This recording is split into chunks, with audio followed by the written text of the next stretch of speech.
process.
Okay, I think we're good to go.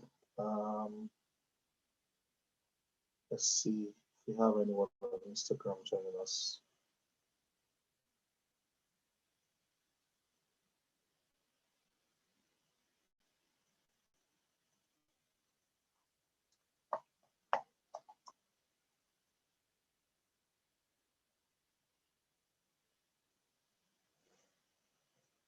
Okay, good evening, everyone. I'm happy to have you.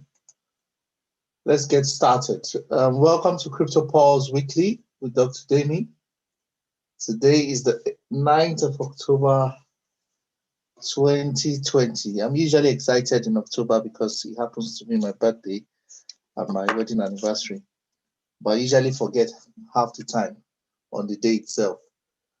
But hopefully, I will remember my birthday this time around. So today we're going to be talking along usual lines. We'll talk about what we've seen on the market so far. Sorry, you are fine for forgetting your birthday. Well, I actually forgot my wedding anniversary as well. Oh my word, you're in trouble. I'll make it up. I promise I'll make it up. So this week we'll go through the market review. We'll talk about the vital signs. I will have a repeat of the crypto drip just because some people last week might be hearing some of those things for the first time. So I'll have a recap on that, and I'll also talk about generally around take profits and probably when to take profits on the markets. A good number of indicators on when we can take profits on the market, and then we'll take further question and answers. So in terms of market updates, well, I don't want to say good news yet, but I think it's good news.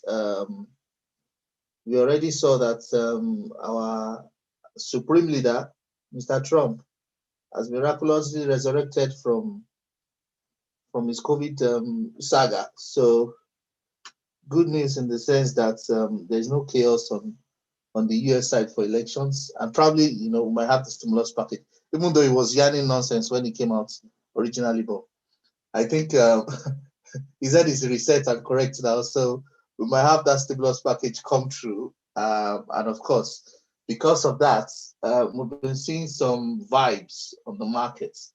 So as you'll have noticed, we've seen Bitcoin hit 11,000 in the last 3 days. That's very unusual because all the forecasts were saying, Bitcoin is too much in a tight range.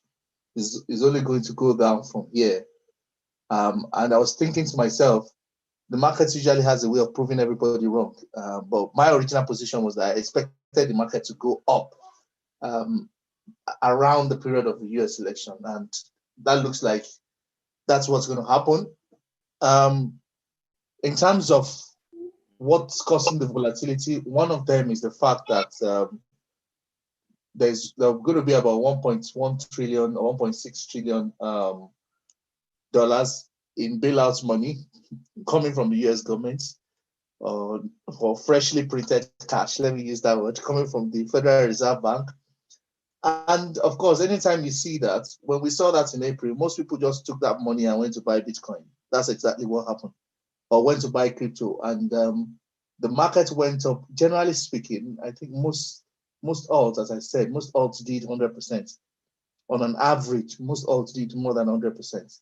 Even the most lethargic ones like XRP, XRP still made the gains about 4 or 5% over that period. So that stimulus money is going to do a lot of impact on the markets, and because of that, the market's already pricing it in. Like I usually say, when you have a likelihood of a major event, best believe that the market is already pricing that event in, and the possible outcomes of those events will already be reflected in the price. So in the same way that the US election, or no, let me use Brexit, in the same way that before Brexit, you found out that the pounds went up like crazy, and on the night of the election, on the results, when the markets, or the news wasn't favorable, the market crashed like no man's business. So I can expect that we'll see some surprises on the markets.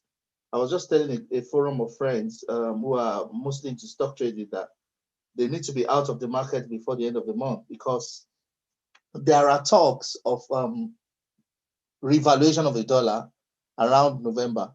If that happens by any means, there's going to be a carnage for the stock market, and gold and things like Bitcoin will absolutely blow out. But right now, we're sitting above 11K. We need to break 12K to confirm the bullish run. But as I will show you on the technical analysis or in our technical section on Crypto Pulse, I'm more than convinced that we've resumed the bull run. But fingers crossed. On the regulations bit, we've heard about the BitMEX saga.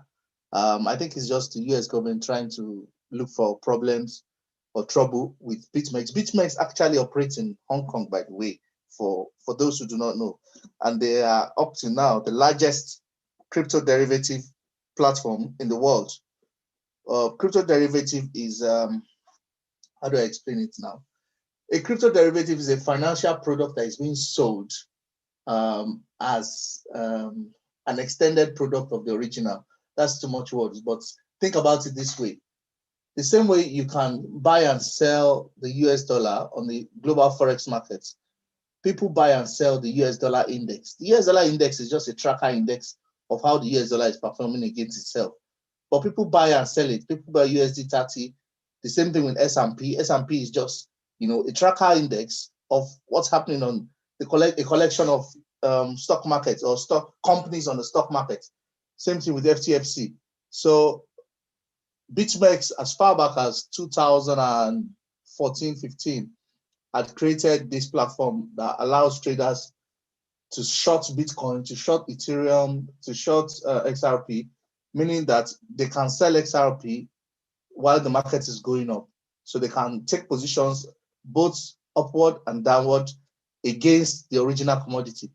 Now, it allows, because this is not the direct product and it's not limited to the rules of supply and demand primarily, it allows huge institutional traders to tamper with the price on the short term, meaning they can be pushing down the price of Bitcoin. And actually, I would say boldly that most of the resistance and movement that we've had for Bitcoin this year has been largely due to funds sitting in the derivatives and for huge institutional traders selling off on every top of Bitcoin. So the price keeps falling down. But that's only possible for a period, because if you are shorting the underlying assets and the supply of the underlying assets keep diminishing, it will get to a time that there will be no asset to be sold at a particular price level, which is what is happening now. So despite the crash that we've seen since the beginning of September, actually, till now, which is almost 6 weeks, Bitcoin has refused, frankly, to stay under 9K, which is incredible. I mean, staying above 10K for the period of that crash was incredible, in my opinion. For now, breaking out to 11K is even more significant. And I think it portends a lot of action in the coming days. So yeah, the BitMEX saga is just one of those I don't want to use side attraction, but it's one of those things that tells you there's a lot of action that's about to happen. You know, when you're watching a movie and they start changing the classical music and it starts sounding like a gang, you know, or on horror movie and, you know, they change the music to some very crazy music. You know, something sinister is about to happen. So in the same way, like Jesus said in the Holy Bible, he said, when you see the clouds, you know it's about to, and the wind blowing in a particular direction, you know it's about to rain. So when you see this kind of activities from quote unquote regulators, you know something finicky is going on. So first is BitMEX saga. I mean, BitMEX has been doing business since how many years? And they just came up now and said, yes, now you're a criminal. Did they just wake up suddenly and see that BitMEX has been offering products to United States citizens? And the guys have said, you know what, we have done what we have done, basically based on the guidelines available to us as at the time of our operation. So I guess it's going to be a long drawn case. They've rounded up all the founders. The main founder, Arthur Hayes, is gone missing in action, sharp guy. The other one is, I think, the Samuel something. That one is currently in custody. But I think at the end of the day, they'll probably reach a settlement. I mean, they'll make the state of New York some money and move on. Then we had the news about the FCA saying that, you know, they wanted to ban retail derivatives trading. Again, I'll talk about this in subsequent sections, but really, it's just grandstanding, and I'll explain why it's grandstanding. So, frankly speaking, on a general note, I think Bitcoin is going to show itself in the few weeks and the few months to come. And the reason I say that is because, technically speaking, if Bitcoin holds this 11K level price points and breaks into 12K, then technically speaking, it's a confirmed and fully established bullish trend. And fundamentally speaking, if the House and Pelosi and Mnuchin get an agreement on the $1 trillion stimulus package, then we're going to see a spike. Then if you add the third dimension of the possible likelihood of a revaluation of the dollar, then it's going to be crazy, because what it would then mean is the market is awash with cash. All of a sudden, there's evaluation.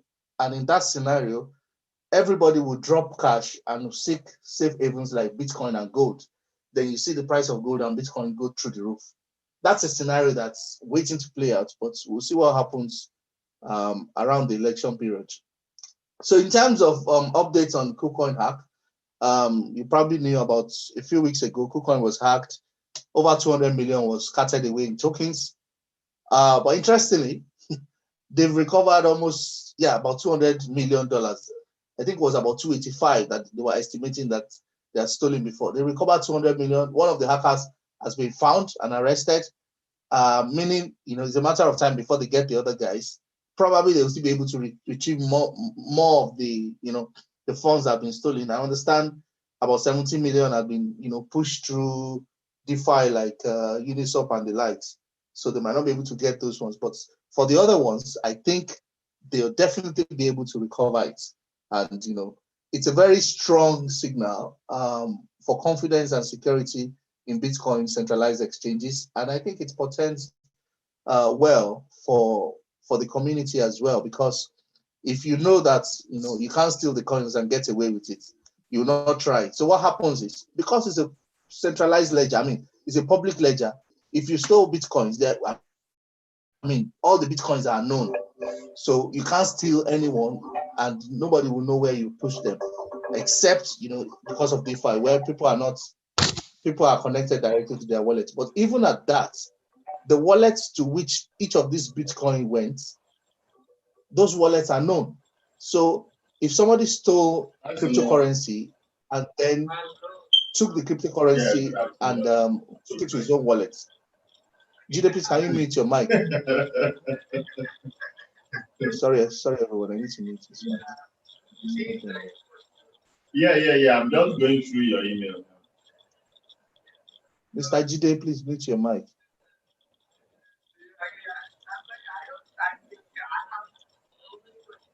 For some strange reason, I can't mute. Yes, I totally understand you. As in, we need to understand what we are getting into. Sorry about that. I couldn't mute the guy's mic, and unfortunately, he was talking. So, one of the hackers been found. So it's a good news, generally speaking. And because you will always be able to tell where the funds were withdrawn to in a hack. So all you have to do is put tracers on the blockchain for those wallets. So wherever those wallets are connected to, you can always get them, which is a good thing for cryptocurrency trading, generally speaking. So as I said earlier on, I usually have my money on established centralized exchanges because not only are they insured, they have the financial might to go after hackers and find them, essentially, which is what has happened here. So I think it's a good thing, generally speaking. Yeah, this was in response to the US government's slamming of BitMEX. So what they've done is that they've decided to reshuffle their leadership. So in reshuffling their leadership, what they've done is this guy, Arthur Hayes, who was the CEO and one of the co-founders, has resigned as CEO. Same with the two other guys. So they've taken them out of position and automatically removed the spotlight from them. And they've made the CEO and I think the business development director the heads of the company and of the group. So they have a group called, I think, 100X. So they've made the head of the group. Those ones, I think, will be the ones now to face up with the New York CDC guys who are charging them to court for criminal corruption and accepting money laundering and all of that. I think it's a case that will drag out, for a while. And after a while, everybody will get tired and they will tell them to settle, and they will settle with some millions of dollars. But it's hypocrisy, if you ask me, for my personal opinion. Deutsche Bank and the likes are laundering money every day for all kinds of terrorists and gangsters. Nobody has come to, jail them. But now they're coming after a young, successful Black entrepreneur who is doing something that is really not against the law. I mean, trading crypto derivatives is not against the law. What they're saying is that he didn't get licensed to offer US customers. And because of that, under a particular section of the law, he is a criminal. It's just been considered bullying practically. But another thing that makes this story interesting is that despite this kind of victimization, just before this guy, they decided to go after McAfee as well. I don't know if I covered that story last week. They decided to go after McAfee and said that he was offering ICO for unsuspecting customer, and so because of that, they're going to jail him. McAfee no longer lives in the US. This guy also lives in Hong Kong. Then they came and said, they're going to jail them because they've been involved in fraudulent activities. I think it's grandstanding because what they're trying to do is to create room for the big financial institutions to get their hands on some Bitcoins. Let me use that word. And I will explain that later. Again, UK FCA, I don't know if you heard this. The FCA is the Financial Conduct Authority in the United Kingdom. And, they came up out of the blues and said, we're going to ban crypto derivatives trading they call it selling of crypto derivatives. That's where they put it, for retail traders in the United Kingdom. And that's the ban is going to come into effect in 2021 January. Now, FCA is not a prosecutory body in the United Kingdom. It's like a supervisory and regulatory body, but they don't have the power to actually prosecute anybody. But if you examine this move critically, you ask yourself, who are the guys involved in derivative trading? Me and you, who are, retail traders, we don't have enough money to move the market in derivative trading. So it's the big boys, it's the institutional traders that are involved in derivative trading. So they're saying they're banning derivative trading for retail traders who are not the big players. And they're saying for you to do, you need to be registered by the FCA. And it really doesn't make sense. It's just like making noise and trying to discourage people from getting into cryptocurrencies. Then all of a sudden you find out 6 months down the line, Bitcoin is selling at 20K or 20K plus. And then they manage to dip their hands and their feet in the chunk of Bitcoin while people have sold off their Bitcoins hastily. You remember back in 2000, and that was 2014, 2015, the president and the CEO of Barclays, was it Barclays or JP Morgan? I can't remember now. Came out and said that, Bitcoin is worth trash. That it's not worth a piece of paper. And, many people sold their Bitcoins on the back of that news, only for him to come back a few months later to say that he's actually sorry that when he got home, he discovered that his daughter had Bitcoin and his daughter was educating him about Bitcoin. Of course, they had pushed out the news to make the price fall so that they can buy at a cheaper price level. But that's not working. I mean, obviously, it's not working now because some things have come into play. There is a very significant news that I missed out to carry here.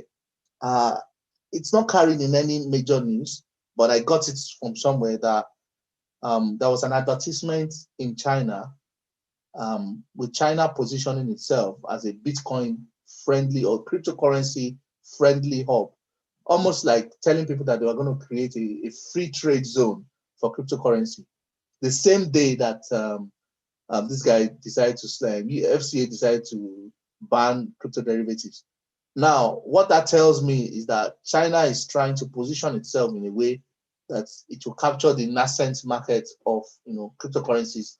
If the West is trying to dig their head in the sand and try to say we're going to regulate, China is going to try to draw as much people in as they can. But because of the nature of the technology itself, I would say that the blockchain technology is almost light years ahead of regulation. So now that they're trying to regulate centralized exchanges, you already have DeFi, you already have decentralized exchanges where nobody knows anybody. Just plug in your wallet, make your trade, and move on. So it's all interesting because this is exactly what happened in December 2016, just before the market broke out in January 2017. So, like I said, when you see the clouds and you see the wind moving in a particular direction, you know it's about to rain. On the other news, Bank of Japan. Bank of Japan is like the central bank of Japan. They are, of course, they are the apex bank in Japan, and because of the position of Japan in the world economy, they're a very strategic central bank. The plan to start the cryptocurrency proof of concept in January 2021 for interbank settlements. So don't be surprised when I say mass adoption is here. It's here, and the rate at which we're going to move into mass adoption is going to be very rapid. These guys are working with 7 other central banks.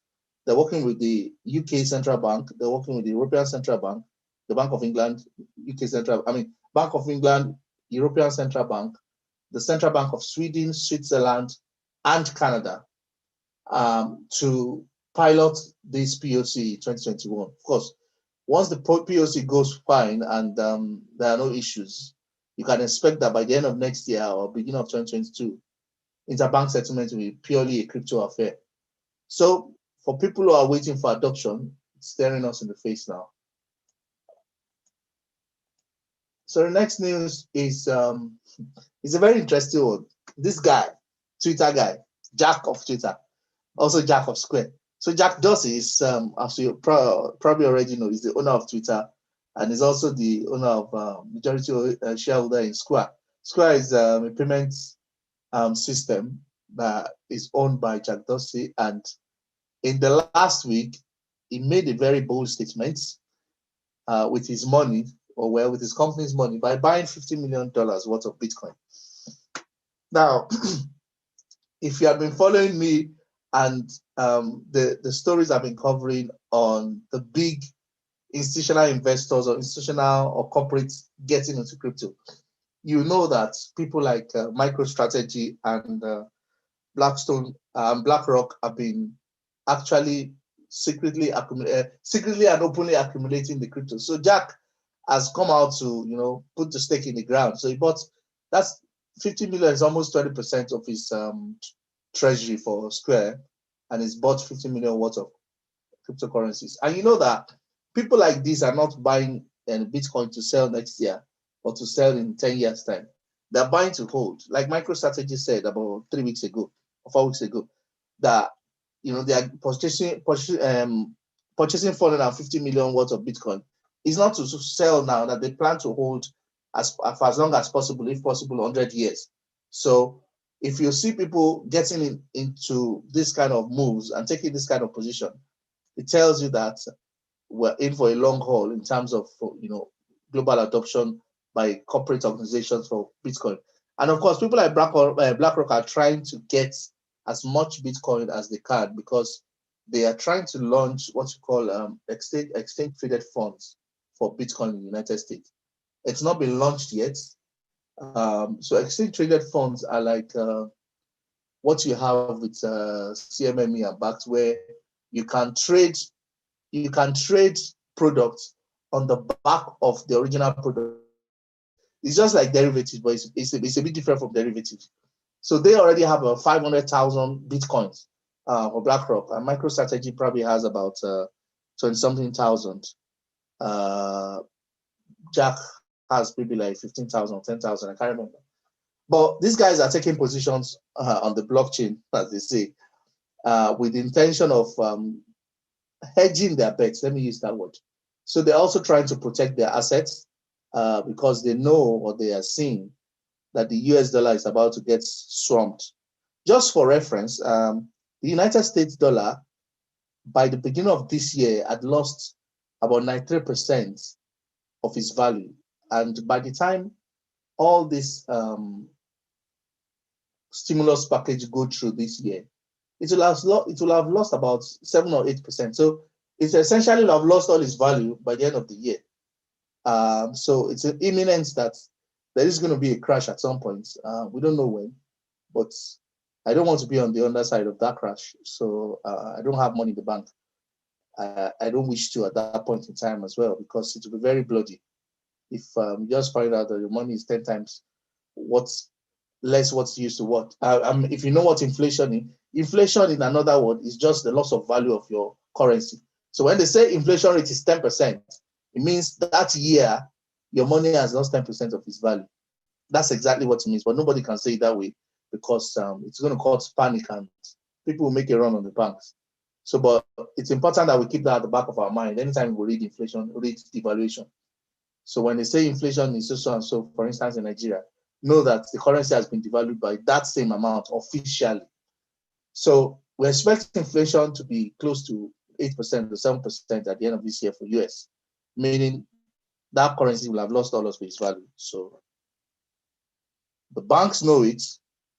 The US government knows this.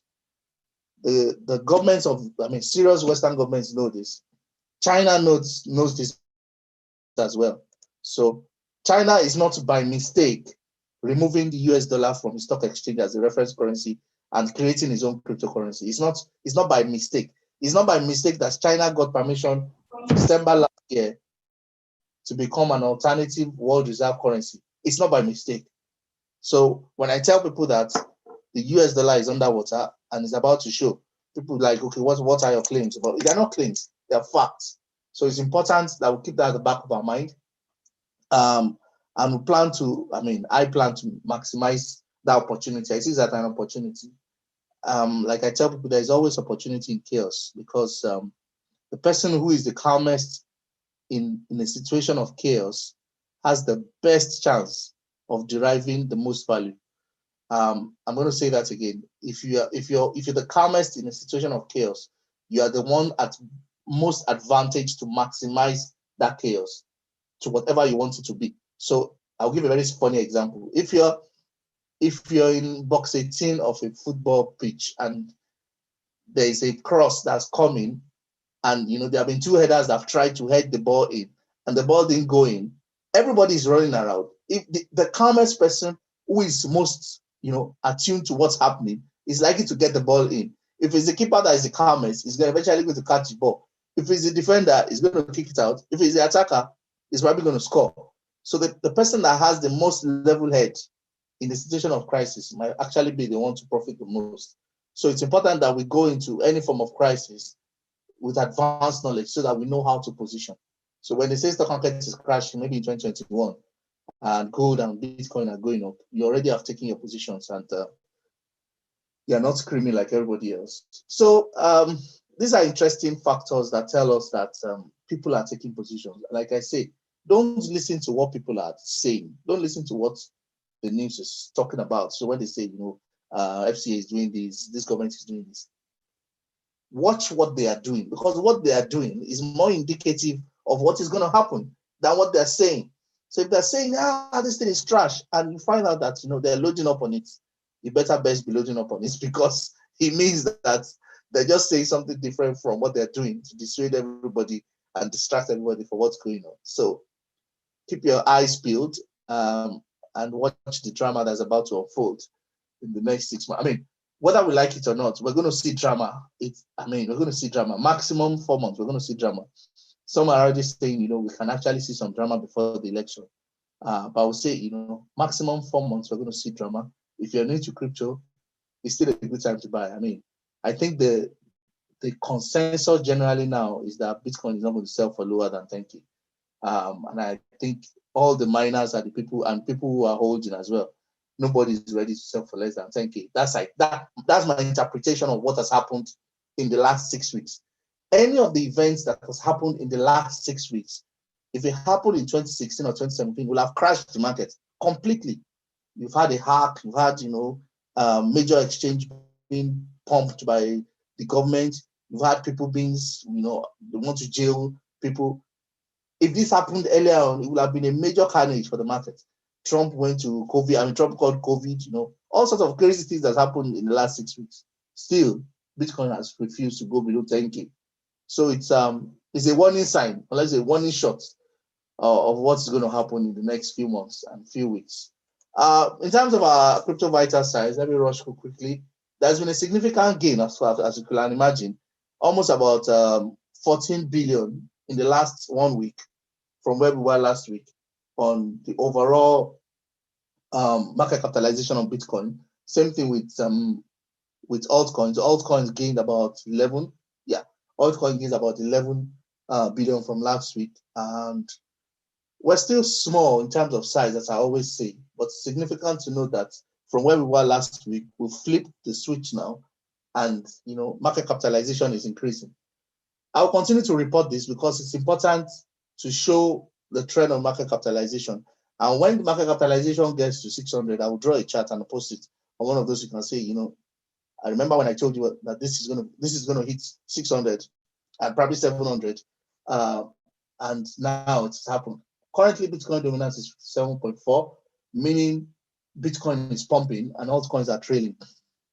When Bitcoin has hit a new high or an all-time high, then you can expect that this dominance will drop.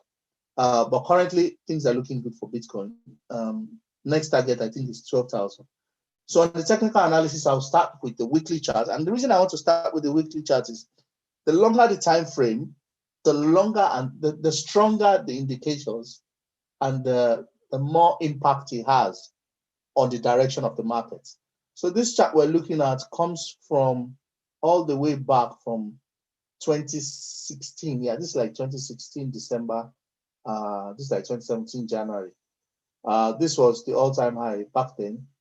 And then we have this trend line coming all the way from then to last year. This was last year when it reached, I think, 13,000 plus. And then that trend line was tried again this year when it reached the all-time high of 12,000 plus this year. Now, that trend line had not been broken until July. So when it got broken on the July, of course, everybody got bullish and like, oh, well, you're going somewhere. Then it got terminated here, which is almost in line with, the 12,000 that we had before. Then we had the drop that we had at the beginning of September, and then the market has been trying to climb up. So we had a squeeze essentially around here. And what we were saying last week was that the market could break up or down because there was a crossing of trend lines. And because this also has been broken, we were saying if the market breaks down, then you should expect that we should be sitting around 9K. But because the market did not break down, it went up. So you can see this week we've broken the trend line and we're sticking up for now. If I go to the 3-day, the 3-day chart is more interesting because The 3-day chart actually shows you our peak from last year and the peak that we've had this year in the more details. And it shows you that we're actually already climbing out of that dip that we had originally, and we're still following the ascending trend line. Now, trend lines are fundamental ways of determining the market direction in any securities. Holds true for stock, bonds, anything. Trend lines are like the golden grail or the holy grail. You can't trade against the trend. Well, you can trade against the trend, but it's at your own risk. But you need to always be able to establish what the trend is. So right now, we have a longer term trend that was broken, which was what I showed you earlier on. This trend, this downward trend was broken in July, meaning we are no longer in the bearish market. That's what this means, this breakout.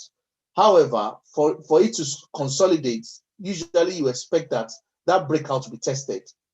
If it's not tested, then you expect other market structures to develop, and that's what has happened. When it wasn't tested, you have this convergence of trend lines that went into this apex up until the beginning of the week. So now it's broken out on the 3-day. I'm going to show it on the daily chart to see what's happened. So it's broken out successfully. Let me use that word. So it's broken out successfully since Wednesday. It tried it on Monday, got shy, then came back and tried to break down, as you can see here, tested this lower trend line. It didn't succeed. Then the what they call the bears gave up and the bulls took the day. And that's what's happened. So it's broken out. Right now, we're broken out of the lower trend line, cut out of the upper trend line as well. Then if you consider the moving averages, these are moving averages.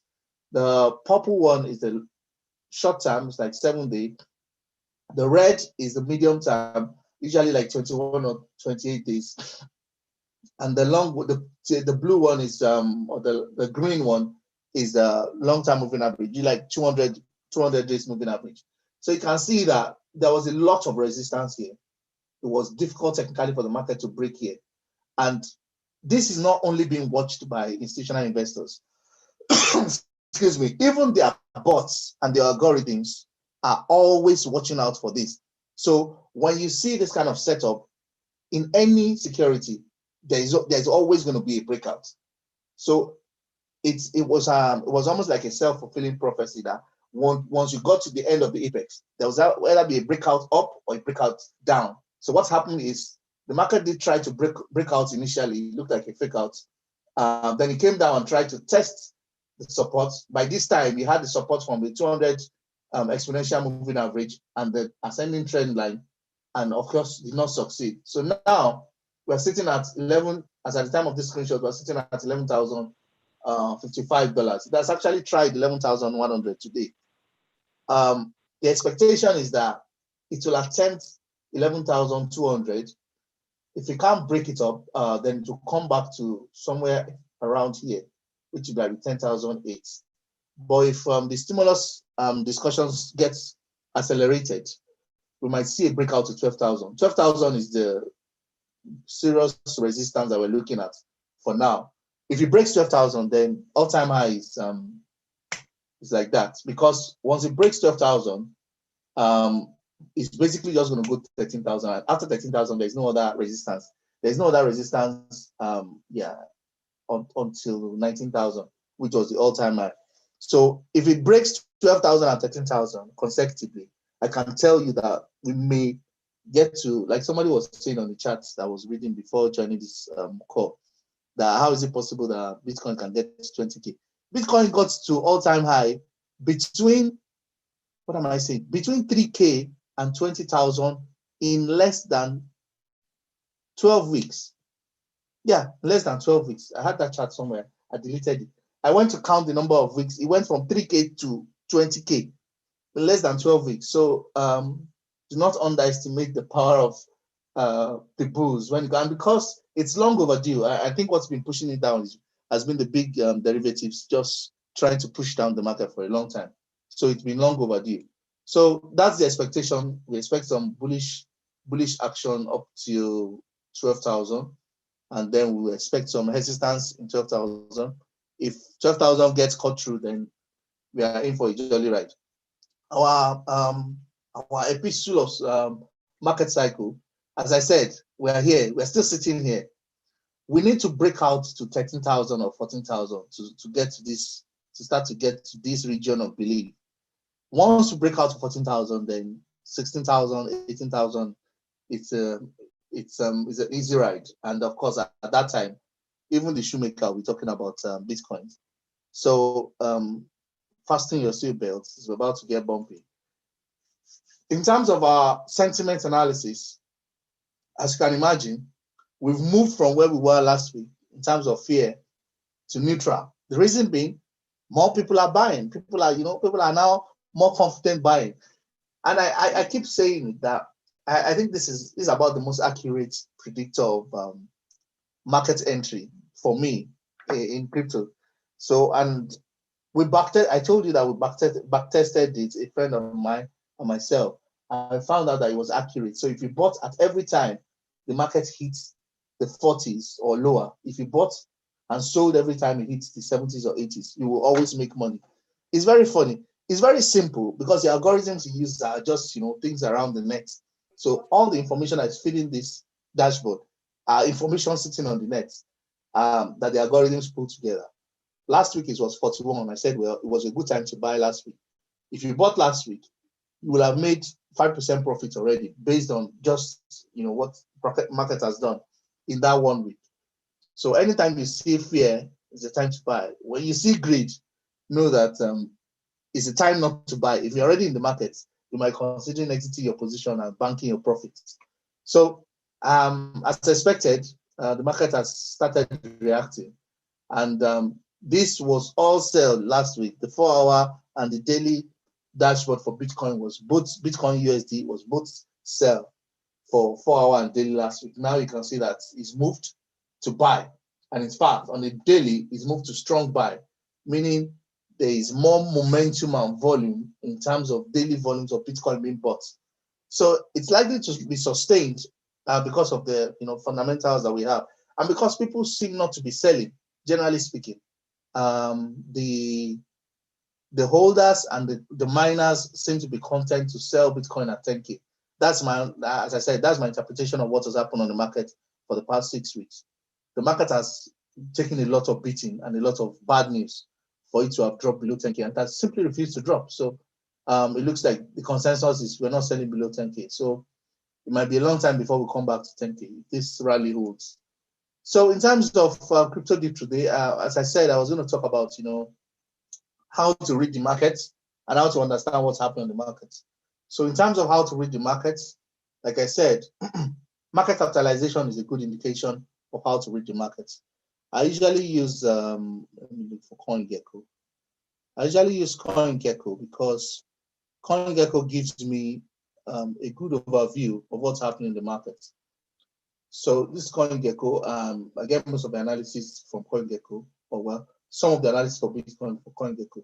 But if I come to CoinGecko, generally speaking, I'm trying to find what the market capitalization is, because the market capitalization tells me how much money is moving in the market.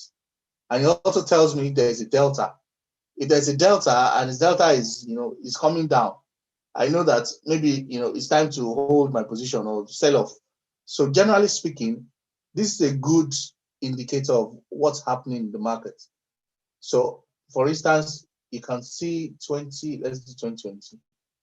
At the beginning of the year, we gained about 90 billion in market cap within a 4-week period, I think. Yes, within a 4-week period before the COVID problem started. And of course, after the problem started, there was a massive dump. Yeah, that was January. This was January. Yeah, this was around this point.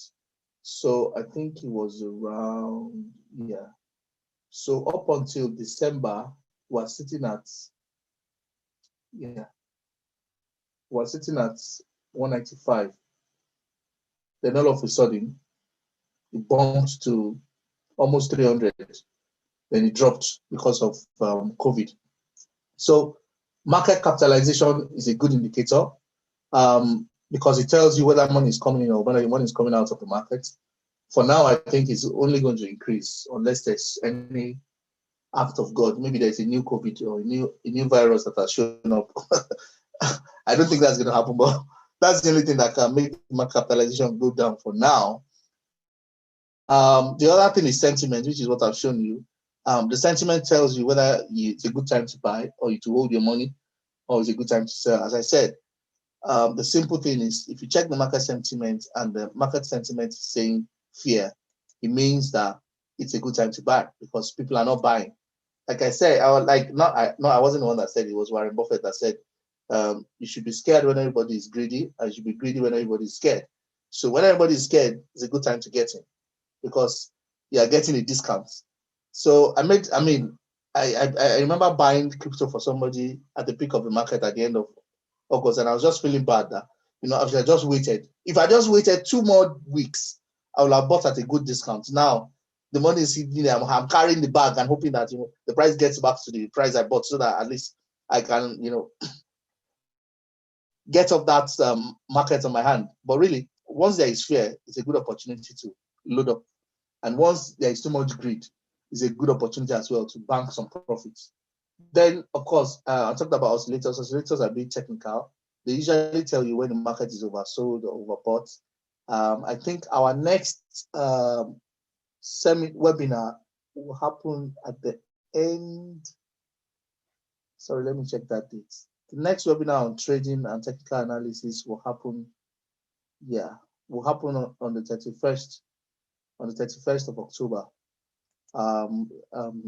Any interested parties, let me know. But there we'll only be talking about technical analysis and all technical analysis that we use in trading and how you can use them in taking positions. Because there'll be times you want to take some profits. I might just want to know whether it's right or not to take your profits or whether you should wait. So in addition to market capitalization and sentiments, these are very good tools that help. They're quite simple and they look straightforward, but really and truly, people get them complicated. So people try to add other things to them. But if you stick to the basics in terms of technical analysis, most of the time you find out that they always work. So that's how we're going to write this way, or that's how I intend to write this way. So I was thinking that we were going to have a straight through ride up until the US election. But once the crash happened, I noticed that, okay, it looks like we might be in for ups and downs for the next 16 months. So don't be surprised when in the next, let's say 10 or 8 weeks or 12 weeks, I'm telling you that, it's a good time to bank some profits. And you're saying, no, but the market is still going up. Like, you need to bank some profits because, like the Yoruba people say, it is the object that goes up that comes down. So there will always be ups and downs, but it will be ups and down in an upward trajectory.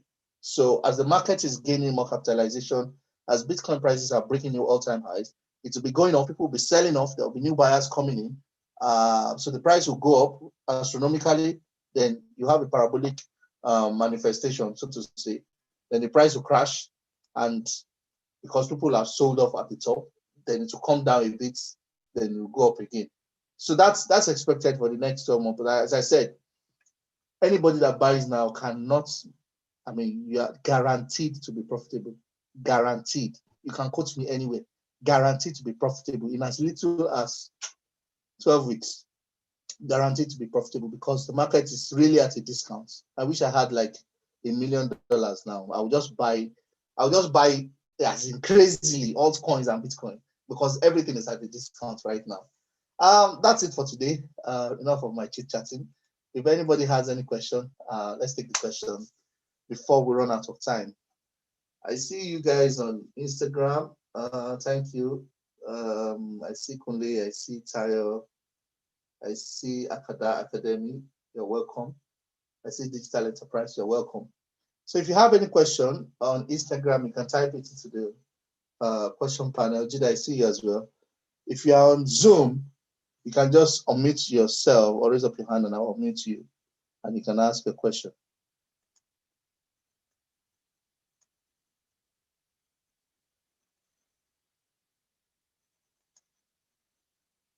MrAY.com, I see you too. You're welcome, sir. Thank you, sir.